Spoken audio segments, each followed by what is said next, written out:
We go to the second law of motion now. We already seen the first law of motion where you have got introduction of inertia. Okay.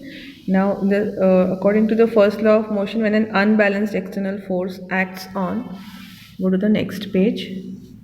On an object, the velocity of the object changes. Okay, that's because the state of the motion changes.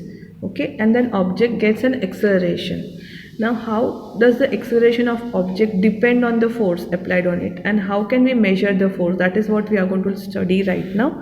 That whatever force is acting on an object, okay, how to measure that force, and how does the acceleration depend on this force? Okay.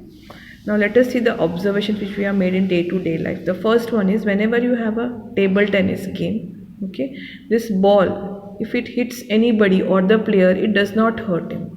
But on the other hand, you have a fast-moving cricket ball. If it hits the spectator, it may hurt him. Okay, so here the difference is of velocity.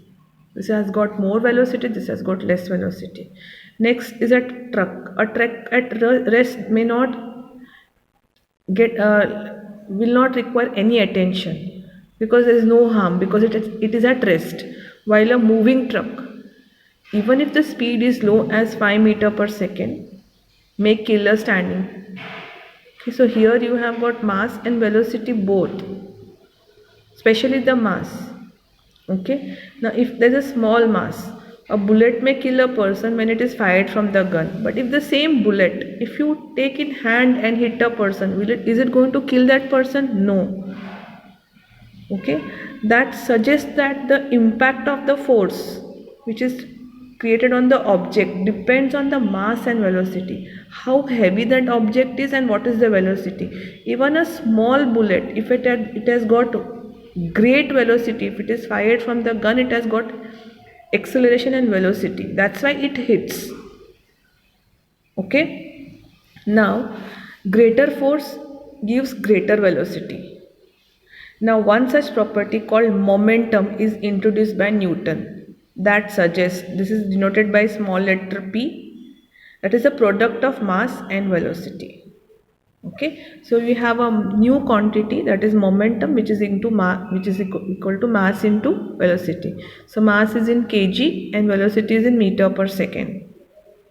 And momentum is a vector quantity as it has got direction and magnitude both.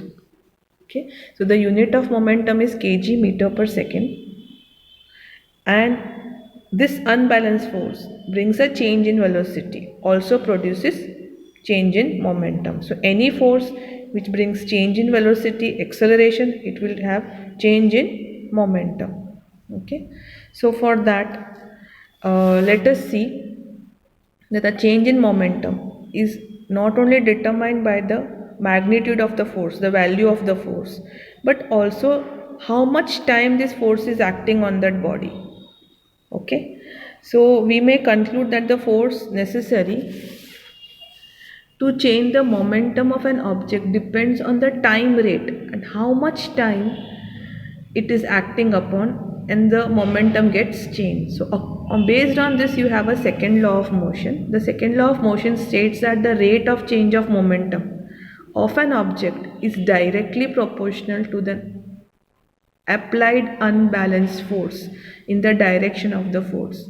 That means the momentum depends directly at how much time this unbalanced force is acting, and the result will be in the direction of that force. Okay, thank you.